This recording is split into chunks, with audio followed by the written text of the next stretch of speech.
What's going on, everyone? Welcome to a Thursday edition of Back Your Play with Q. I'm your host, as always, Rich Quinones, hashtag BYP. Check us out on the YouTube channel at Rich Q on Q, social media across the board, IG, Twitter, at Rich Q on Q. Our good friend from On 3 Sports right there, the dapper one, Nick Kosko, looking slim, trim, and fit, ready to go into battle. I guess the Birds probably could have used you a little bit on Sunday night, my friend. First reaction, and I've left you alone, even though I've had to troll some people on Twitter because it's just nonsense where we're at right now. So I will throw it to you, and I always appreciate a couple moments on BYP, brother.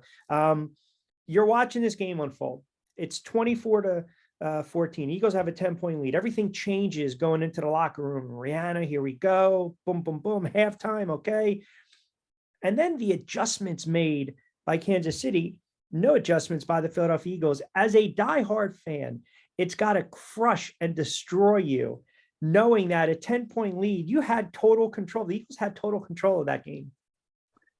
Yeah, I mean, as a fan, maybe some fans were more confident than I was at halftime at 24-14. It could have been 21-7, and they could have really stepped on their throats at one point. Obviously, the Jalen Hurts fumble changed everything, but he responded right away, went right down the field, and they scored a touchdown, and they get a field goal after another stop. Now, could they have gone up like 28-14 at the half? Maybe. I don't think they played it too conservatively at the end of the half because, you're going into the half. You don't want to keep showing your hand. You want to make sure you at least get a two-score lead, which they did. I think the one that killed them was when they ended up settling for a field goal to go up 27-21, and they didn't make that that would have been a 31-21 lead. Now, in the end, would that have made a difference? Maybe, maybe not. You never know. Because in the end, everyone can point to the holding call, which I'm sure we'll talk about in a second. But when the defense gives up 31 points, and I say 31 because, again, Kansas City scored on defense. But if you give up 31, but you're able to score 35 on offense, generally you should win a Super Bowl. Okay. Even in general, I get Kansas City scored 38 points. So if you want to generalize it there, if you're the Eagles and you have Jalen Hurts, borderline MVP candidate this year, obviously Mahomes won the award this year, but Hurts was arguably the MVP of that game, even in a losing effort. He's the reason why they scored 35 points. You scored 35 points in the Super Bowl, you should win. I think that was the second highest scoring Super Bowl or third highest scoring Super Bowl in NFL history, which is absolutely bonkers.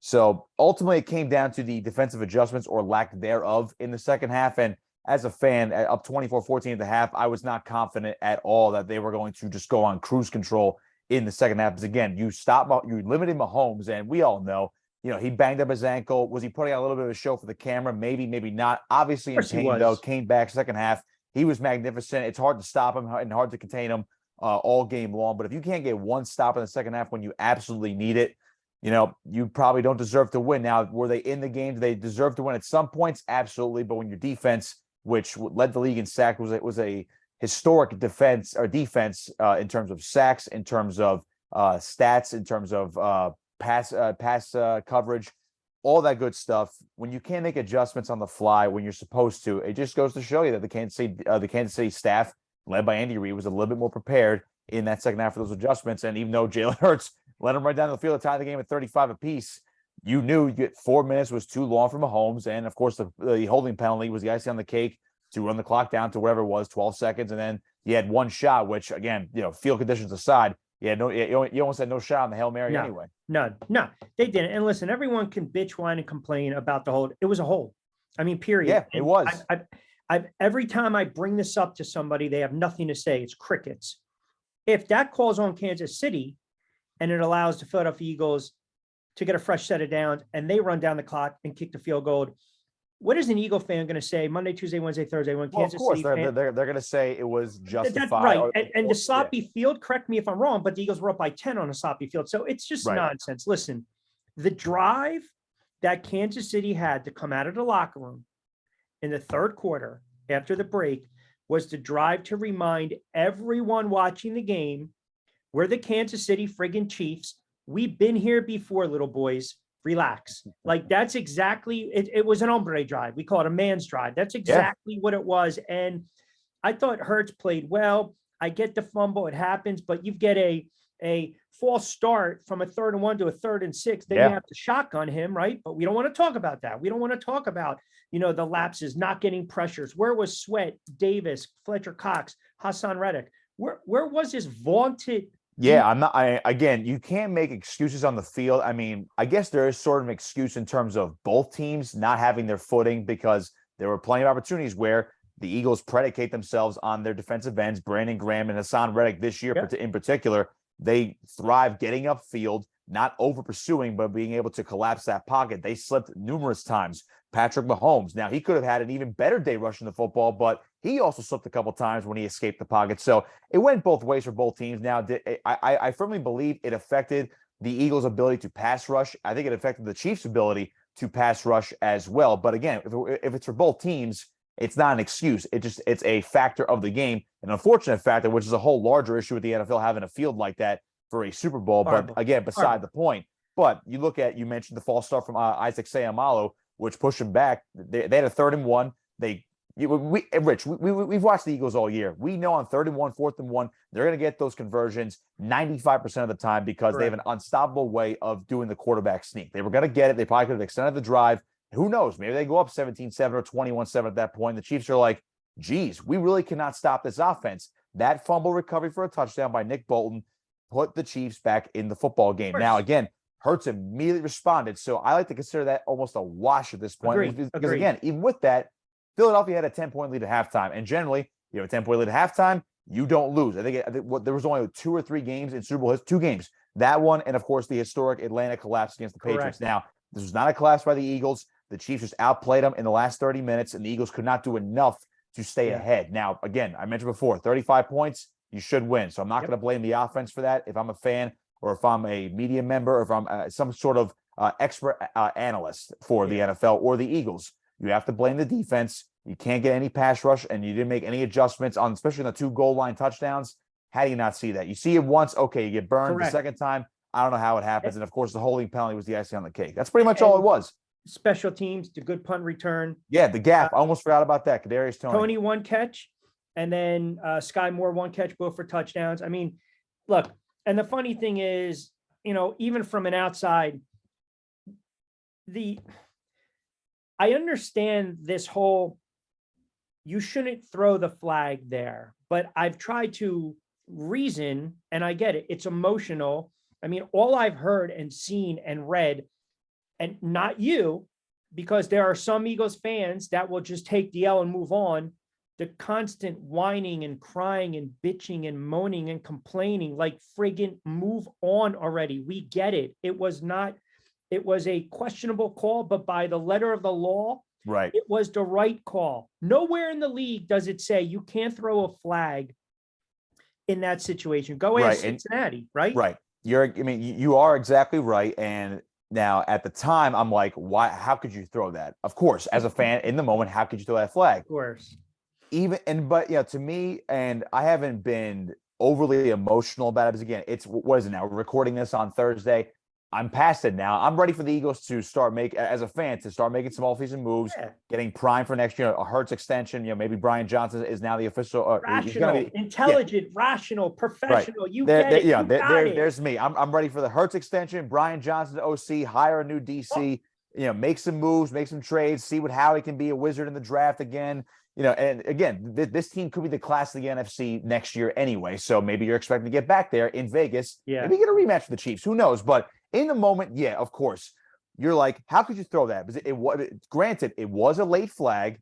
You look at the replay, you're saying, well, the left hand, everyone focused on the left hand of Bradbury first. The right hand's what tugged the jersey. On first impression, you're like, that's really ticky-tack. All right. And then you see the actual right hand where he tugs the jersey. You're like, okay, letter of the law, that is a hold. But the problem is, how could you call in that spot? And I will maintain that argument. Now, again, that's not how officials generally operate. Right. I know Carl Sheffer's crew has been absolutely roasted ever since his crew notoriously calls a lot of penalties. And it was weird because that entire game, there was no defensive holding. There was no defensive pass interference the entire game on either side.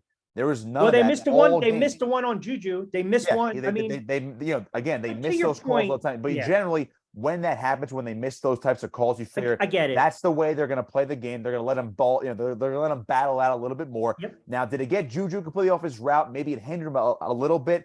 And again, you can't use the excuse of, well, Mahomes would have overthrown him anyway, which he would have.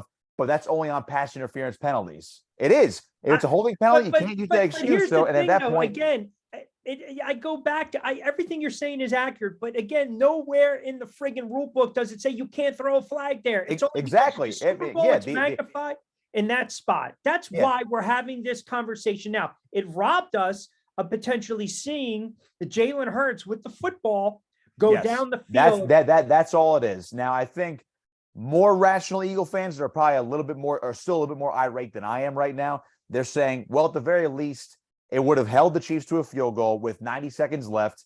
Now, Jalen Hurts has 80 to 90 seconds to try to go down the field to either tie the game for overtime or win the game outright with no timeouts left. Now, that's what they said they're more irate about, that they were robbed of that. Now, am I mad about that? Of course I am. But at this point, they never should have been in that position to begin with. You have 4 minutes left. You can't – they have – realistically, Rich, they did not stop them all game. I believe they only forced one punt the entire game. And, of course, the Eagles had the ball first. And, again, the Chiefs did score on defense in the first half. So, with that type of ball control, you kept Mahomes off the field, I would say. I mean, I forget the exact stat on it, but, I mean, Mahomes had probably less than half of the time of possession that Jalen Hurts did with the Eagles offense, and you still lost the game. Who does that fall on? To me, it's the defense. Okay, you can criticize Nick Sirianni, Shane Steichen, the offense for being maybe conservative in two spots. I know there was a late punt, but they were in their own territory. I was fine with them, as you're saying. Well, you have this great defense. You need to make one stop. All right, maybe this is the final time they make the one stop. They settle for the field goal to go up 27-21 instead of going for it. Would I have gone for it in hindsight? Yeah, probably. But, I mean, you're up 27-21. You have the lead the entire time in this game. They did not trail in that game until 28-27, and then they're down 35-27, and they still come back and tie the game. So it ultimately falls on lack of defensive adjustments. I'm not going to blame the offense. I really can't blame Sirianni. It was just a great game marred by the conversation of the penalty. But overall, great Super Bowl. The Eagles were in it. They had a chance. They had their chances, could not capitalize. And, again, experience versus the young team in that Super Bowl. So hats off to the Kansas City Chiefs. As a fan, of course, we'll see what happens in 2023. I would say as long as Nick Sirianni and Jalen Hurts can be that good year in and year out as a quarterback coach combination, I mean, they're going to be in the thick of things every year. Yeah, well, yeah, but there's no guarantee to get back. And I just like that. We're not going to play like 49ers fans, but X, Y, and Z. So, but to your point, everything you're saying, I get, and I would feel the same way. But ultimately, when you take a step back, you sit there and say, the game was there. But that's why. Right. It was there, couldn't capitalize, and that's pretty much what it came down to. Exactly. So, all right, let's couple things. They lose to DC, they lose the OC. And again, now we have to figure out, okay, when you think about it, I don't think it's a question where, Gannon, I know people kind of had the issues with them, the fan base with them. So, I mean, what's your thoughts on Gannon? Realistically, he was good enough to heighten the defense because he had to be fair, he had a loaded defense. He had plenty of veterans. Howie Roseman did a great job last offseason, basically acquiring Hassan Reddick, getting C.J. Gardner-Johnson. Kaiser Webb was under the radar signing at linebacker as well. So they basically improved the defense on paper with some of their offseason additions. And, of course, the drafting of Jordan Davis helped out with the defensive line as well. And plus you have a handful of veterans that were on that Super Bowl team 5 years ago as well. So Jonathan Gannon in his 2 years with Philadelphia, people probably point more towards 2021. That's the first season under Nick Sirianni and his staff as saying, this guy has a lot of talented pieces, but he's not adapting his scheme to the situation. He believes in trying to make the players, do what they're comfortable with, but there's lack of adjustments because he believes talent is overwhelmingly going to take over. Now, in some instances, that is true, but he kind of stuck to that through 2022. And I would say, I'm not going to say caught lightning in a bottle, but this team had the third most sacks in NFL history in a single season, and they just happened to have a 14-3 record and the number one seed because they also had an MVP performance from their quarterback and played with leads 99% of the year anyway, so the defense could just absolutely tee off. Statistically, I think he's a good enough coach, okay? But schematically and his ability to adjust in those moments, and we've seen it, we saw it in the playoffs last year, got absolutely exposed by Tom Brady and the Bucs last year, and then this year, they didn't have to play from behind until the Super Bowl. So again, they pretty much dominated the Giants. They had 7-7 at one point. and then the offense ran away with it against the 49ers. Now, would they have probably won that game anyway? Yes, but then you're playing Josh Johnson and Christian McCaffrey at quarterback, so you don't have to make this adjustment. Now you're playing Patrick Mahomes, the best of the best. You contained them for the most part. You can't expect to keep doing exactly what you were doing in the first half in the second half when you have Andy Reid on the other side, right? So is he a great head coaching fit for the Cardinals? I guess. I mean, the Cardinals to me are one of those franchises that I probably don't even know what the heck they're doing. Got to deal with that quarterback. Right. They have a quarterback, but now you have a defensive head coach coaching this franchise quarterback. So who's their offensive coordinator? Yeah. I don't know. So I think as an Eagle fan, or most Eagle fans are, I would say, happier that he's gone. They can get somebody else to maybe capitalize more on the talent they still have coming back and whoever they can acquire going into next season. So that's my take on Gannon. I thought he was good enough for what they needed, but he wasn't good enough to take that one extra step where it could have been the difference in the Super Bowl last weekend. Yeah, fair point. Nick Kosko joining us at Nick Kosko 59 College Sports, 4on3 Sports does a great job. Are you wrestling as well? Cal Athletics. All right, so a couple more before I let you get out of here. Thursday edition of BYPQ here. You've got Derek Carr out there. We know Brady retired. There's Lamar Jackson not happy with Baltimore. I think Washington's going to really make a push for Lamar Jackson, which can really change the complexion of the NFC. You've got Aaron Rodgers, going into his hole and doing what he's going to do. I think, and listen, I can't begrudge him, whatever the guy wants to do, but here's my thought on Rodgers. And I've had this conversation with my buddies. I think we're starting to see the red flags now where you stick him in New York with that media, even before the season starts, and they start asking him about X, Y, and Z. We saw how he reacted when he was pushed a little bit about this retreat with Rappaport and Schefter, with the insiders. If you're going to open up your personal life, then we can opine regarding it. So my gut is starting to tell me he retires. That's my gut. Now, my buddy made a great point, and he said he's too vain to do that because there's no more Brady. The spotlight can all be back on him right now. He's coming back. So I'll throw it to you. Where are we at with that one?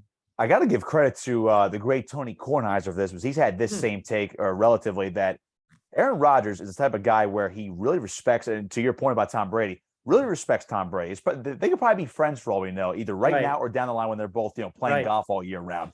He does not want to retire the same year as Brady and be in the same Hall of Fame class as Tom Brady. Because what they're going to say, Tom Brady, greatest of all time, 7-time Super Bowl champion, 5-time MVP, whatever the heck he is, or whatever, 5-time Super Bowl MVP, I should say.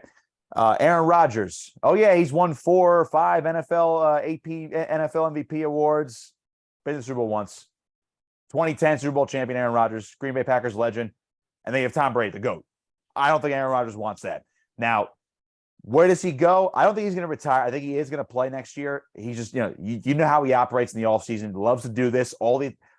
Rich, he's going to be gone for 4 days. He knows, without even saying a darn word, without going on any social media, he's going to be out of the public eye for 4 days. His entire persona, his name, his situation is going to be in the news, on ESPN, on Fox, on CBS, whatever the case may be. He's going to be plastered all over the place for NFL offseason talk. They're going to say, Aaron Rodgers darkness retreat, day 1, day 2, day 3. It's going to be an update every single day. Maybe there's more reports coming out of it. I have no idea, but he loves that. He will play, in my mind, back with Green Bay. No, I don't think so now at this point, because he did say something cryptic. Now, it could just be misleading because that's the way he is. But he said he enjoyed his time in Green Bay, or it was a great home for 18 years when he was talking to Pat McAfee. So I think he's going to go somewhere else. And where that is, I have no idea. I know people say, go to the Raiders, reunite with Devontae Adams, or go to the Jets. I mean, I would love to see him with the Jets, but who knows with that New York media. But frankly, if I'm a Jet fan, I want nobody else but Aaron Rodgers right now, because that is a Super Bowl roster with him as the quarterback based on what they have. So I think he plays, but I think he's finally going to be done with Green Bay. He'll pull a Brett Favre and actually go to the Jets, or maybe just go somewhere else. Right. And we saw what happened with the Jets when Favre did that, 3-3, 8-3, and then of course 8-8, and he got hurt. So, all right. He is Nick Kosko at Nick Kosko 59 College Sports on 3 Sports. Give him a follow on Twitter. You have any broadcasting you're doing this weekend? Yeah, we got Saturday afternoon at my alma mater, actually, Egg Harbor Township High School. The Eagles hosting the Cape Atlantic League boys basketball finals against St. Augustine Prep, the top seed. And of course, it's funny. The top seed actually has to travel because EHT was always the neutral site for the championship game. So good for my boys over at EHT, but I'll be on the call for them in a neutral sense, of course, because, I got to be a professional on the air. But yeah, St. Augustine Prep EHT at 2:00 on Saturday on Cape Atlantic League Live on YouTube. All right. Fantastic. We'll check it out as always. Keep up the good work. Always appreciate a couple minutes on a Thursday edition of BYP. We'll do it again next week, pal. Appreciate you, Rich.